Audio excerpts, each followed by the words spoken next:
Okay, well, thanks for coming this afternoon. We're here to kind of do a wrap-up of what happened with Mardi Gras and to kind of give you an idea of what's going on with crime in our city since January 1.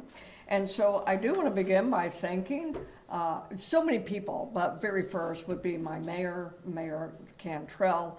It's because of Mayor Cantrell that she actually for a couple of years have been reaching out to the federal level, the White House level, asking that we would have a Tier 1 level of support from the federal government, and she accomplished that. And so because of the Tier 1 level of support in the federal government, we had considerable resources that were given to us for the whole season, not only Super Bowl, but through Mardi Gras.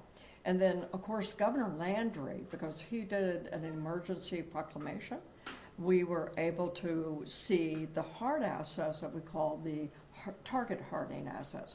In very layman terms, it's the barriers. All those barriers you saw out there, that was a result of the state's assets as well as the National Guard. And so I want to thank the governor for those steps that he made. We also could not have done this, frankly, without our partners, and that would include the Louisiana State Police under the leadership of Colonel Hodges. They provided hundreds of troopers to us and officers. Also, Eric DeLon. Now, Eric DeLon is the special agent in charge of HSI. He had oversight of the entire federal Tier 1 assets that are extremely cooperative with us, worked really great in partnership.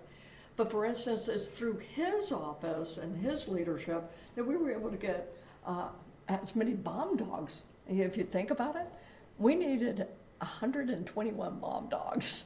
And that's just not through local communities or our agencies with bomb dogs. Of course, we have bomb dogs, but we don't have 121. So that came through a federal resource. That's a really good example of what a federal resource can do for us.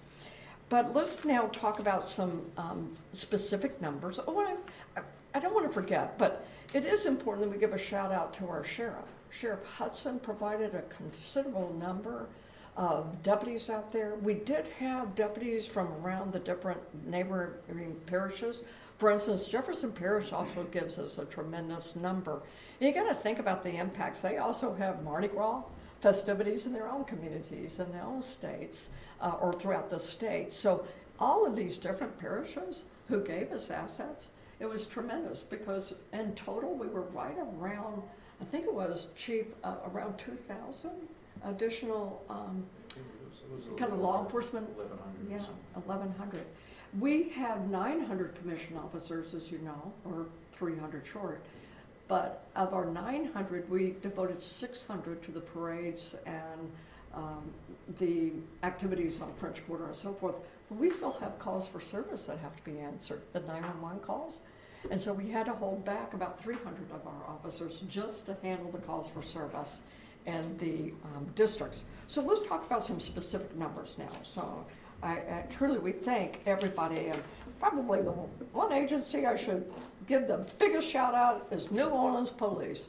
You know, they are absolutely amazing. Can you imagine we are 300 officers short of just where we were about 5 years ago? And people don't remember this, but we're 600 officers short of where we were about 20 years ago. And so to the work that they do, and they do it with great cheer. The hours that they spend on the lines is amazing. And so New Orleans Police is the backbone of the law enforcement agencies around here. So thank you, new NOPD. Now, specific numbers. So during the Mardi Gras season, we, NOPD, and I'm only going to give you NOPD numbers not right now, but NOPD made 388 arrests, right? We also saw a decrease in crime from 2024's Mardi Gras season to 2025. And that decrease was a whopping 48% decrease in crime incidents. That's just amazing between the Mardi Gras seasons of last year to this year. And then when you break down that number, 41% were crimes against people and 49% were crimes against property, okay? And then I'm also going to give you some major numbers since January 1, but let me finish out Mardi Gras. Let's talk about illegal carry of weapons, because that has always been a focus for us, about guns on the parade routes and the French Quarter. So from February 21 to March the 4th, NOPD, and this is again just NOPD, we've made 27 arrests for illegal carry of a weapon, and of those, 17 of those were made on the parade route. 18 of those weapons were confiscated, okay? And then I do believe the sheriff put out some numbers over the weekend, and you probably saw them, from what was booked into the the Orleans Parish Sheriff's Office booking truck that they had out at the French Quarter. And I'll just kind of remind y'all, but her numbers for the 10-day parade season, there were 106 total arrests that were booked into the booking unit, which was a mobile unit parked there on Conti in the French Quarter. And they were booking from all of the different agencies who just brought them to that booking bus. And so they included 53 weapons that were related criminal charges. 52 of them were drug-related counts. And then the other remaining 12, as you break out that 103 number, were criminal charges related to batteries or assaults. So now I'm going to transition for the last set of numbers, and before we take your questions, but these are our current numbers for violent crimes since January 1, okay? Since January 1. Since January 1, we've had 24 murders in our city, as compared to 32 murders this time last year. Of those, and we remember 14 of those murders were victims of a terrorist attack, but 10 of those were of shooting fatalities as compared to 32 shooting murders last year. When you do the statistical analysis on that, overall, our murders are still down by 25%. If you only look at fatal shootings, which is normally our history here, we are down 69% where we were last year on shooting murders. Our non-fatal shootings, these are again where people have been actually shot, but they survived, we are down 41% from where we were this time last year. Our armed robberies were down 32%, and our carjackings were down 43%. So last year was a banner year. I believe last year's crime statistics at the end of the year was our second lowest in a 60-year period of time. And I think we all kind of anticipated, can that be sustained or even built on? We've proven, yes, it can be. So there is no doubt, and these are amazing numbers in and of themselves, pointing to the fact that New Orleans is getting safer and safer and safer. And even while I was out on the parade route, I met so many different people who had said to me, hey, I used to live in New Orleans, I left after Katrina, and they want to come home. You know, I also have a message about your public safety. You can come back to New Orleans. Come home. We are a safer city. Or if you're in the business community and you're thinking about starting a new business and a place to come to start a new business, come to New Orleans. I also learned that our hotels had much higher occupancy rates this year over last year. And I believe on Saturday night that it was a 95% occupancy rate in this city. And when we have a larger crowd this year than last year, these are huge statements. This is not just a theory. And so I'm very proud of the direction that we're going, and you might have a question or two, and the chief and I, the assistant chief and I, are here to answer anything we can for you. Okay, we'll start over here. First off, clarifying question. Did you say there were 1,100 officers deployed overall during Mardi Gras, or 2,000? We know that Super Bowl, we had the 1,100. I will leave it to the So we chief. did have 11, but we're not counting the federal agents that are also on the ground, and they were in the hundreds as well. And you wouldn't have seen them because they were a lot of plainclothes officers as well. We had at least 100 plainclothes officers out there you would not have been aware of. And the feds obviously typically are plainclothes. John?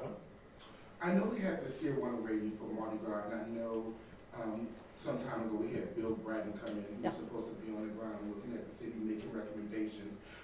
Did he make any recommendations, or did we hear from him of what things we could implement long-term Sure. after Mardi Gras? Yeah, so he had a team here throughout the Mardi Gras time so they could see and observe. And so we are still in contract with him, or the city, or the foundation is still in contract. And so he will be doing a report with final recommendations soon. But even while they were here, we met with them and talked with them, and they gave us some real-time feedback, which was great. But this is all going to be in a report that we will be able to share publicly with everyone. Yeah. Fox 8? Nothing? Okay, Missy? Hey, Missy. Hey, good afternoon. Great numbers. Do you know what physical assets regarding bearers will stick around after Mardi Gras? I knew that we were going to have them through Mardi Gras. Will those still be around, or will they be going away soon? Yes, and so most of it is going away. However, there is a caveat to that. We, thanks to the assistant chief here, did ask the city if they would be able and willing, which they were, to rent some of those barriers that we used under the Sear 1 rating. We asked if we could keep them for a while until after the Bill Bratton recommendations, because part of the Bill Bratton recommendations would be the types of barriers that he would recommend for New Orleans. And so we wanted to continue having that asset, but not buying the asset until we have a fulsome report with recommendations. So that's where we are. So the plan, in a simple way of stating it, is that the city invest in assets, barriers, that would be permanent for the city of New Orleans. But until then, we're going to try to rent. Okay? Okay, Maria? Good afternoon. I know today we're not talking about necessarily St. Patrick's Day, but since Mardi Gras went well, I believe a lot better than we probably imagined. What do you expect for St. Patrick's Day? Like, for people coming out, do you expect a big crowd? I do, because Mardi Gras was a great success. And you know what's interesting? Here we had rescheduled Mardi Gras on Sunday. I mean, that was like getting to extend your birthday a couple of weeks. You know, you got to extend Mardi Gras. And the number of people who came out for the truck parade was, I loved the truck parade. It was great. And the Barcus parade and King Petey on his throne. And you know something? There were greater crowds than we expected. So I do, because of that, I think St. Patrick's Day will be as fun. And that's really one of my goals. I think collectively, the New Orleans Police Department wants to create an environment where not only do you feel safe, but you are safe in order to thrive in our culture, which is a culture of parading and partying and having a good time. And so I think they're feeling that as a city, as a community, and I expect big crowds. I want you to come out. And then we have Super Sunday, you know, this Sunday. That's a wonderful cultural experience as well. So everybody come on out, have a good time, enjoy your city. Anything else? Can I just ask Go ahead, Joan, and circle. I was going to follow up. I know Sue just answered someone about the city possibly looking to rent those barriers. Yeah. Have there been any talks with the mayor's office about renting those already? And so far, do you have a figure that could cost to rent it? No, I don't, because I'm not, I do have a deputy chief who is over the budget issues for New Orleans Police Department. I think there's a ballpark figure, and the mayor has always been a part of all these discussions. The mayor and I have a very good partnership, and so the mayor is definitely included in these types of discussions. Yeah, we have a ballpark figure, but actually, like I said, I'm waiting for Bill Bratton's report, and then we can have a little bit more permanent direction of what we choose as a city. Okay, one more question. Yeah, what are you largely accrediting this decrease in crime during the Mardi Gras season to? Was it steer rating or a mix of things, more officers out on the road?